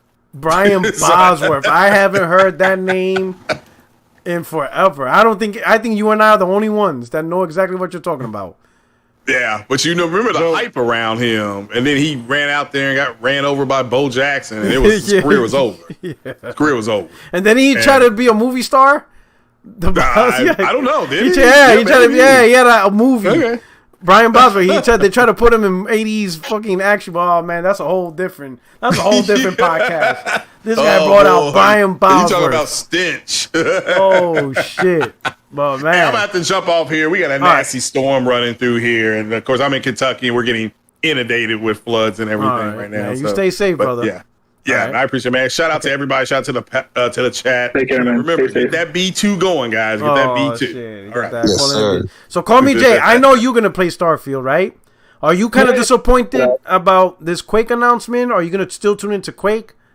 So, I don't really tune into QuakeCon unless it's something that I'm really looking forward to. Right. But this, I mean, I'm obviously I'm talking out of my ass here, but it's sort of telling that an event that's supposed to be about sharing anything basically with your most biggest and loyalist supporters, they don't have anything to show, right? Even if it's a little buggy, I feel like they would show something. So to me, it's very telling on how bad the game is in its current state that they don't even want to show whatever they have, right? Like they mostly showed like a vertical slice when it came to the event on the Xbox showcase, and even that looked a little rough. Yeah. So. Yeah, but as for Starfield in general, like, I don't know. It's like they kind of like lost their mojo, let's say, right, when it comes to announcing or hyping up a game. Because when I first saw Skyrim, right, I was super hyped, and when I got it, it's like everything that I did in the game felt unbelievable, right? When you're learning your powers, you're like, am I really doing this, bro? Like, everything in the game felt so good. When they showed Fallout 4, right? Todd Howard was like, in entertainment, there's a lot of things that are really good, but there's nothing as good as Fallout. And I'm like, oh my God, right? I've got a PlayStation just for Fallout 4. And when Starfield was sort of being shown, I was just kind of like, well, there's nothing there, right? Like that mojo that they had, like I said, it's not there. I don't feel hype. And then when they showed the game, it just feels like everything has been a little rushed and kind of pushed to meet some sort of weird deadline. And yeah, I just think that something with the games, it's not going to feel as good as walking out of that cave in Skyrim or stepping out of the vault in Fallout 3. Or in Fallout 4, right? It's not going to feel like that. Hopefully I'm wrong. I want to be entrenched into this game. Is that the correct word? I don't even know. But I want to just be... I want the game to take me into its universe like Skyrim did and Fallout did. And so far, what they've shown, I'm not really excited. So if it wasn't for Game Pass, I probably would have waited for a sale. But I have Game Pass, so I'll just try it through Game Pass. Oh, snap. You're playing this game for $1. Man, support the devs. Nah, I'm playing. All right, so, okay. So, I'm going to tell you. I enjoyed all. I think I've mentioned this multiple times, but I do enjoy these Bethesda RPGs. I just love the absolute freedom a lot of these games have. So I am looking forward for Starfield, but I will have hopefully by then my PC because that's where I'm going to be playing it at. So here's the real question I have for Jay. This is the question I have. All right. So the day you play Starfield, how many days later will you apply the new mod? Because we know you're gonna do it. Don't lie. Oh, okay. How long? That's One day, tough. 2 days. Okay. Let when me you tell gonna pull you that? When you gonna pull that trigger and apply the new mod? This is how I go. This is how I go about modding when I play a new game. Right. I usually play through the game first, and then I make a new game and I. And then everybody naked. Everybody's butt naked. Right, yeah. So I played through the game vanilla, and then when I beat the game, I'm like, all right, let's put big boobs, naked, fucking shit, everything, you know? Goddamn PC. No, I'm just kidding. Goddamn PC master race, bro. Yeah, Sexual Master deviance. Chief, you know? Yeah, all that shit, bro. Goddamn sexual deviance. Yeah, the planet is just one big ball, right? But no, fucking, it depends. If the game's really shit and there's mods that fix that shit, then I'm apply that shit. But that saves what Bethesda games on PC. Yeah, that's what I mean. Like, yo, that game getting saved. Some of the bad ones get saved. On consoles too. Go into Skyrim on the Xbox, and you're gonna see the unofficial patch on that shit too. Oh wow! They fix the issues on the consoles too. It's crazy, man. But like, so Skyrim playing it vanilla, although it has some issues, you can still play it and enjoy it. Same thing with Fallout 4. Starfield, for me, it feels like it's not going to be like that. Hopefully, I'm wrong. Hopefully, I can play through vanilla and enjoy it and not be annoyed by the annoyances that it might have. So we'll see. But modding, we'll see. It depends if the game is really bad. Okay. So now let's segue into Jay Barry's territory. Now we're going to go back into his territory. So let me read this article. So, Square Enix has reportedly confirmed it's looking to sell stakes in its studio. The publisher is said to be looking for ways to concentrate its resources on Japanese games. Square Enix wants to sell stakes in some of its development studios to improve capital efficiency, it's reported. The publisher held a conference call on Friday to discuss its most recent financial results, and following the call, Japan-based analyst David Gibson took to Twitter to summarize his plans. According to Gibson, the sale of Crystal Dynamics and Idols to Embracer Group was phase 1 of Square Enix plan, and phase 2 will be diversification of studio capital structure. Rising development costs of making games means with 100% owned studios, they need to be selective and concentrate resources, which limits expansion, Gibson wrote. As such, the publisher will be doing a studio portfolio review. He added, some studios will remain 100% while others will change, equity method or joint venture, Gibson explained, adding that Square Enix will also look to explore to expand the studio portfolio. According to Gibson's reporting on the call, the biggest impact is on EU and US studios around large titles, and that the change means Square Enix will be able to allocate resources mainly to Japan titles. So Square Enix is looking to sell stakes in its studios to others to improve capital efficiency, Gibson summarized. Right when others like Sony, etc. are buyers, I would expect Sony, Tencent, Nexon, etc. would be interested. Gibson also noted that in his estimation, Square Enix's decision is extraordinary because the publisher should have more than enough money to meet its needs without having to sell stake in its existing studios. Square Enix capitalized game dev costs are currently running at $840 million, he wrote. But post the Crystal Dynamics Idol sale, the company will have $1.4 billion in cash and zero debt, which is plenty to fund expanded game investment and not sell down stakes in studios. Following the conference call, the publisher's share price rose, and at the time of the writing, it is currently 11% higher than its price when the market closed yesterday. It was announced in May that Embracer Group had agreed to acquire a large part of Square Enix Western development arm for $300 million. When it completes, the deal will see Embracer Group acquiring Crystal Dynamics, Eidos Montreal, Square Enix Montreal, and a catalog of IPs including Tomb Raider, Deus Ex, Thief, and Legacy of Kain. Later that month, Square Enix indicated that it intended to establish and or acquire new game studios, which suggested that the company intends to pursue a different direction more closely aligned with its latest company goals. The president of Square Enix stated in April that the company's Japanese studios shouldn't try to make games aimed specifically at Western players. In an interview with Yahoo Japan, Yosuke Masuda, Yeah, I got that right. I fucked up Gerald's name, but I can't. Anyway, you know what it is. It's just the PlayStation gamer in me. Explains that while it's vital that Square Enix games sell well on a global scale, it would be a mistake if its Japanese developers try to imitate the Western style of games. My boy Jay Barry, how you taking this news? Do you like it? Is Square Enix back? How do you feel about this? I'm liking the news because, like I said, yeah, they can focus and build their Japanese games with much more quality, or they can fund other projects that have probably been dormant and things like that. Mm-hmm. I'm liking what I'm hearing. I'm liking the little rumblings that's going around because this is the publisher that I've been wanting PlayStation to acquire for a long time. And just more and more and more that I see these type of news coming out as far as them selling off certain things, it makes it more, I guess, feasible to happen. Okay. I'm not saying it's 100% guarantee, but our brother can dream. This honestly, if this is no cap, by the way, if this were to happen, where PlayStation were to acquire Square Enix, I will legit. That's the dream. That's the dream, huh? You dream it? Yeah. My man, you gonna break out the cigars? I will legit have tears of joy. Like, no cap. Yo, we going to Peter Luger's? That's yes, it? Sir. Yeah, Puerto Yes, we meet you up in New York. We going to Peter Luger's? Yeah, man, because at the end of the day, like my favorite brands or company or developers in gaming is obviously PlayStation and Square Enix. So, you know what I mean?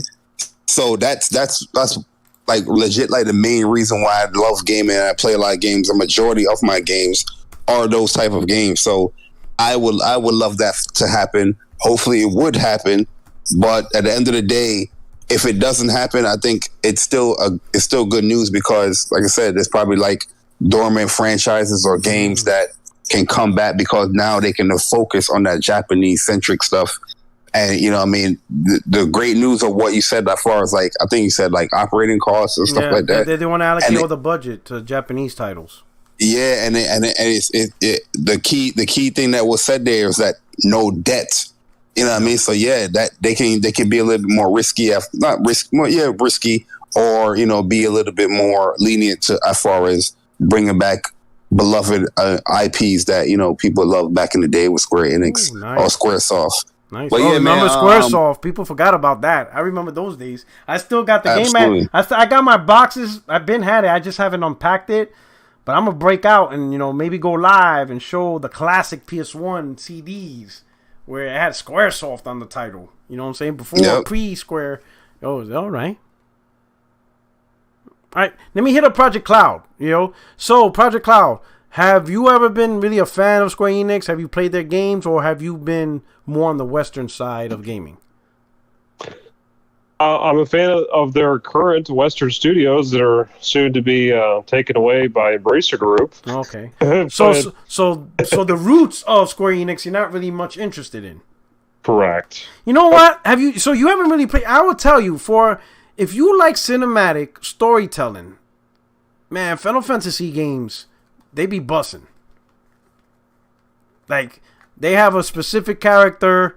They have a direction. Like it's a very good. They do a very good job of storytelling with a lot of Japanese. Now I understand the quirks behind, how they talk, how the characters talk, the voiceover. I can understand it be a little bit weird. I mean, like sometimes, I'm be honest. As I get older, hearing like the log or whoever writes these fucking voiceovers, like, oh my god, the stars is heavily blue, but I will fight for you. Like, what the fuck is you saying, bro? Like, oh my god, like, you know what I mean? Jay Barry knows what I'm talking about.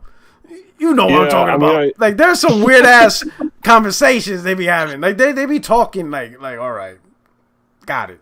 But overall, they do a good job of developing characters. Great combat, great gameplay. But I think gameplay out, and maybe call me Jay, will have a different opinion, I'm not sure. But I will say JRPGs in terms of even like the action JRPGs have a bit more skill as compared to Western RPGs, if that makes sense. Like, to me, Western RPGs are pretty easy. Am I wrong? Anybody has a different view? Yeah. Okay. Yeah. So I'm not much into like the Square Enix RPG section of it, like that section. But I agree with what you're saying when it comes to action-based JRPGs. Seem like to have more skill, or they're a little bit harder to master than Western ones. Like the closest one that I think is that could reach. That could top. Don't even say Witcher. Don't do it. Don't say Witcher. I'm about to boot you off the podcast. If you say The Witcher 3, I'll be like, hell no. Listen, I'll boot you off of your own Discord, okay? If you want to say The Witcher 3, I'm like, I know he's not gonna say Witcher 3. Give me the permissions, man. I'll kick you off myself.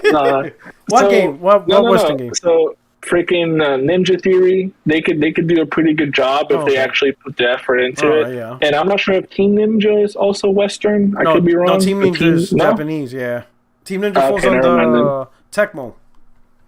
Oh yeah, Koei Tecmo. Yeah, you're right. Yeah, so Ninja Theory. I can see them because Ninja Theory were the ones that did the freaking Devil May Cry DMC that nobody liked. Yeah. Yeah, I played that. I fucking love that game. To me, that has really, really good combat. I like the really concept too. I like how it was about drugs and combat was dope. Yeah. I like how they didn't like the whole Dante. Yeah, but the combat was dope. Here's what I don't like about that game. Right, it was predictable. You can predict that Dante is going to be more of a goody boy by the end, right? That's about it. The music is, in my opinion, the best. The when you get a super long combo, you get the SSS and the 3X. I like that. That's to me, that's the best in the series because it's like a demon screaming it. The other ones don't really do that. And I just like the simplicity of just using your trigger. You go evil, devil, and angel mode. Like you just do that, boom, boom, boom, boom. That's about it. So Liquid Data, my boy Havoc, he said, I always been turned off by JRPGs because of turn-based combat. I know it's different now, but I always hated FF. But so believe it or not, I think turn-based combat is becoming less and less appealing. That's why, I think, and Jay Barry, you probably could talk better on this, but it seems like more and more JRPGs are turning away from turn-based combat, except the niche indies and stuff like that, because it's not attracting the big numbers. Like that type of gameplay, just doesn't resonate. Like for the time it was prominent during the Nintendo, Super Nintendo, that was how games were. But now, especially in the 3D era, a lot of people are not trying to hear that. They're not trying to hear about that turn based. They're like, oh hell no. Yeah, that's why they. Yeah, go ahead, Jay Barry. Oh no, like the developers, when they they have their Q&As. They always mention the reason why we're going action because they want to appeal to a much wider audience. So I love turn based as much as the next person that loves JRPGs, but I'm liking what some of these modern JRPGs are doing when it comes to the action is that they still incorporating turn based mechanics within it. You're being more active and you're being more hands on as far as action.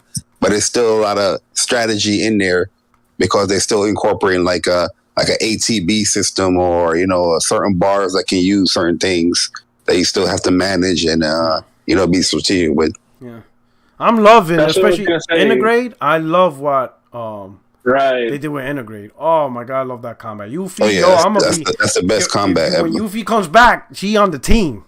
She got a roster spot. Her combat is off the chain.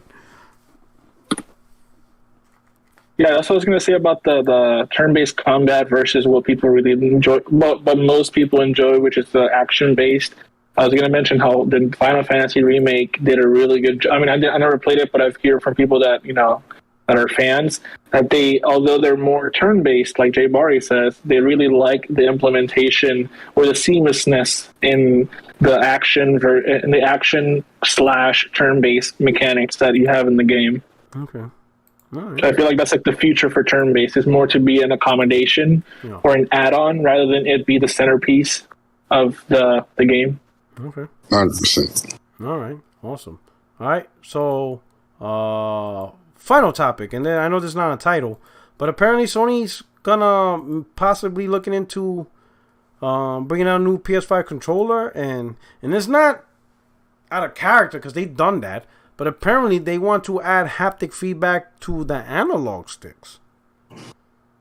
Or the Pro controller? Yeah. Like now the analog stick has haptic feedback at the actual sticks. Now, do you think that's like kind of overdoing it, or like is that necessary? Like, what do you guys think? We'll start. Yes. We'll start. So we'll start with Project Cloud. You think that's necessary? Well, now the individual sticks rumble like a vibrator or some shit. Like, what's going on here? I don't know. Like, you want you massage your thumbs? Like, what's going on? What do you? Seriously, you think they could have some good application to it? Absolutely. Just patch Astrobot. I mean, I played Astrobot and everything's great, but like the thumbstick itself, like this sucker, like, is it gonna have actuators too and shit? I mean, I'm kind of. Well, let me say this way: like, there used to be a time when I didn't like the PlayStation 2 controller like rumbling when you made a mistake in a game or whatever. Like, I didn't like that. It was kind of a very intense and sudden thing. You're just sort of fighting the controller. It was obnoxious. But, yeah.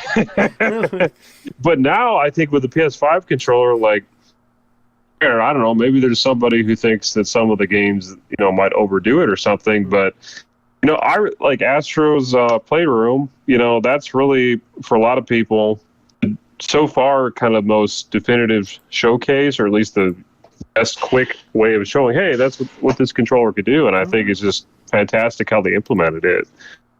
Okay. So if you could give me, I mean, it always has to be done with good gameplay design, but that sounds great to me. Like, what can you do? Like, it doesn't have to be like your thumbs are going crazy. It can just be subtle movements that kind of like, ooh, that you walk over glass and it just feels a little. It cuts your fingers. Controller. You want that? Like, all of a sudden you're bleeding all over. You're like, fuck. Yo, so J Bar, what do you think? You think this is welcome? You think they're kind of overdoing it? Like, what are your thoughts? Yeah, I welcome it, man. As implement whatever you can to build that immersion within these games. Mm-hmm. As long as you have the option to turn it off when you please to do so. Because you don't want that shit in Call of Duty. Like, leave that shit. Yeah, we ain't sure, man. You know what I'm saying? We ain't trying to hear that. You're trying to carry a gun and, like, you're trying to aim, but it's, like, all sluggish because it's a heavy-ass gun. Oh, shit. Yo, facts. But, I mean, it's interesting. I don't know, like, things like that, I'll have to just experience it rather than just try to speculate about what they can do with it because, my mind don't work like that. So, whatever way they can think of to help immersion when it comes to these video games, hey, I'm all for it. But yeah, I'm for a Pro controller, man. I think PlayStation should build their own premium Pro controller, and we'll see if that's to come. The rumors is like making Xbox, it seem so. Like what Xbox did? Yeah, PlayStation should definitely have one. With paddle sticks. Like they license out, with scuff and all that stuff, but have your own. Your own Pro controller, your own premium controller. I'm with that. All right, Jay, what do you think? So, Jay, like, if it's not keyboard and mouse, I don't want to hear it. Yeah, bro. Put the rumble on the keys on my keyboard, bro. Put the haptic feedbacks on the WASD. I want that WASD feedback. I want to feel the grass. I want to feel the grass when I hit W and he walks over grass. I want to feel that shit on the keyboard, man. Oh shit. No, but the whole stick feature that apparently is going to come, I personally don't like that. I would prefer if, to me, the best that they could do with a controller as a Pro version and sort of saying the trend moving forward is having something called, I think it's called electromagnetic sticks, which don't really use it's not capacitor, it's just something else. It doesn't use the old technology that we have right now in controllers. So that causes drifting. With these new little sticks that you can put in controllers, there's a controller that has that right now. You basically never get drift, no matter how much you play with the controller, right? So you don't have to be swapping out controllers because eventually the left stick is giving out or something like that. Mm-hmm. So you can have your paddles and all that cool stuff, but the sticks, I wish that they moved away from this that we've been having since the PlayStation 2 era, basically, that break every few months or so on and so forth, depending on how hard you play the freaking the game or the controller. So that's personally what I would like to see in a pro controller, and sort of that be the thing that sets the trend, so that now Nintendo and Xbox can start doing something similar, because PlayStation like put their foot down and made this controller. All right. My man say he wants a flux capacitor built into the sucker. Yeah. My God, he wants $1,000 controller and shit. Yeah, look it up. It's called King Kong 2 Pro Controller. Look it up. Oh, shit, man. He's trying to be like an Xbox dude. More controllers than games. Oh, shit. Shout out to my boy, Liquidator. He said, I'm trying to hold off getting a SCUF controller for the official Sony branded Pro controller. We'll see. We will see. You know what I'm saying? The SCUF one is nice, though. I have it. And you did one where you put one together yourself, right? Like you did some Frankenstein shit, adding paddles. Yeah, I made my own. I made my own paddles before the SCUF came out. I did a pretty good job too. I was using it hardcore. And now you use the SCUF? Came out. Yeah, the SCUF is really nice because the build quality is good. Mm-hmm. The grips are really good, and the triggers feel really nice as well. Right. Does it have haptics? Yeah, I kept in the haptics and all that stuff in there. So wow, okay, SCUF out here. Because you can modify it out, right? You can like toggle it if you want it in the controller or not. Yeah, so like when you building or ordering a SCUF, I think you can like take out vibrations and all that stuff. So you built it like online or something? Like build really like at the SCUF website? Yeah. They give you the options to how you want the thing to be built up. Interesting. Yeah, it's really cool how they do it. Xbox does something similar like that too. How much did it rock? How much did you rock it for? Yeah, it was everything. It came up to like close to like 200. I think it was it's pretty pricey. Man, this dude is balling, bro. This dude really having custom controller up in here. So he about that Call of Duty life. Yo, I take my controller serious, man. Like I've had every respect pro gaming, controller, bro. This dude's like respect gaming, bro. I use majority of them, man. Even the C40s, Astro C40s, those were great. I gave it away to my nephew though, but I love that controller. But yeah, I'm just waiting for PlayStation to do their own official one, man. Make that thing premium, and yeah, we'll see. All right, I'm about to build one live on the air. He said, "Respect gaming." We're doing it live. Oh man! Oh shit! All right, please. Okay. I see y'all guys. All right. So hey, man. Oh, the Ruham. Oh, my man said, "Just pay my tithes." Shout out to Ruhan there. Thank you for rocking out, my brother. I'm glad you came through. You understand what I'm saying? Really appreciate it, man. Ruhan been out here. So anyway, we're gonna wrap it up. I think we had some good topics. Unless somebody out here got a topic that y'all wanna let loose before we head out of here. We good? No. The only thing I really want to say was about the previous topic. Was about the Square Enix thing. All right, go ahead. I don't know if they still own the titles for Legacy of Kain. No, I think they said they gave that up. They currently do. Yeah, that's going with embrace. So that's part of the deal, though. That's part of the deal, though. Yeah, that's part of the deal. Okay. I personally hope that Embracer Group, because Embracer Group has been doing good with like THQ Nordic and shit like that, and giving them like the resources to make these obscure AA games that we would have back in the day. I really hope that we get a remake for those games. Legacy of Kain, Soul Reaver 2, Defiance, all that shit, bro. Those games are really good. Yeah, I would love a remake of Team Kain and Raziel, fucking fighting and having these long ass 30-minute fucking conversations with the most old school English language you could hear. You don't understand what the fuck they're trying to say, but with actual good graphics and lip syncing would be great. Thank you. That would be dope. Yeah, but we'll see. We'll see how it goes. I would say, so to finish off that topic with Square Enix, the one thing I really do like is them going back to focusing on Japanese and pretty much removing and handing the Western studios over to another publisher, right? And here's the reason why. I'm gonna say my reason why, right?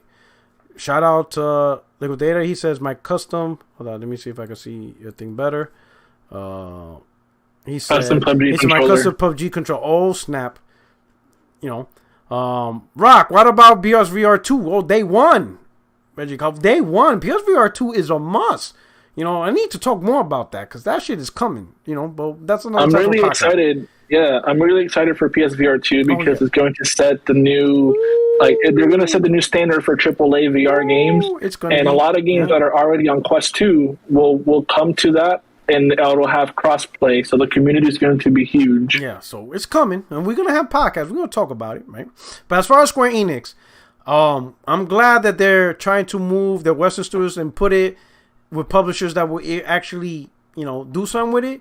But I like the fact that Square Enix is going back to their roots. And the reason why is I think over the last decade or so, even though you have a few shining moments and shining nights of JRPG or games from Japan, but I think they haven't been as prominent as they were like during the, PlayStation 2 era, the PlayStation 1 era, right? I think the balance between Western RPGs and in Japanese games, I think Western has kind of like taken over like the center stage. And I think Square Enix focusing on Japanese, their core titles, they can bring it back. Even though I think overall Japanese games have been doing phenomenal, but I think it's been like pieces here and there. A little bit of Capcom here, maybe Bandai Namco did something, a little bit of Team. It hasn't been like consistent. It hasn't been like just all the time. And I think Square Enix, like, you know what?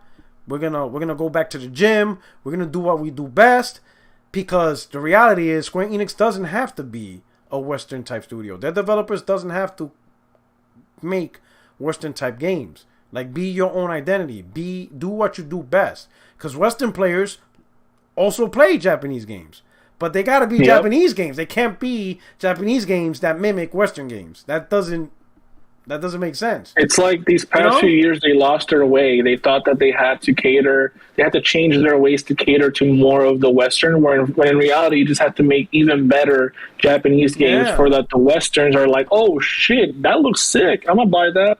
Yeah. And that's what they're doing now. I'm glad that they're going back to their roots, basically. So yeah, so I'm really liking that that saying that they're taking a direction to where they will focus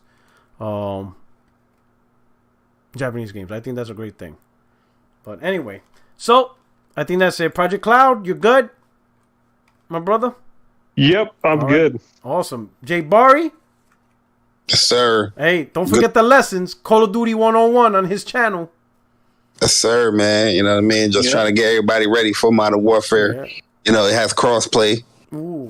Pretty popular game. I see a lot of people capping and talking about they loving Call of Duty now because of Xbox. So we're about to find out. We're about to find out. Yeah, we're gonna see you in the battlefield, man. See how you go against Call Me Jay. You know what I mean? And his aimbot engine. I'm playing. Yeah, anyway, guys. Hey, everybody in the chat. I hope you enjoyed the show. Shout out to the panel. Call Me Jay. Let them know where we can find you. I'm not gonna plug. I'm good, man. Thank you for having me in the show. Jay Bari, let them know where we can find you.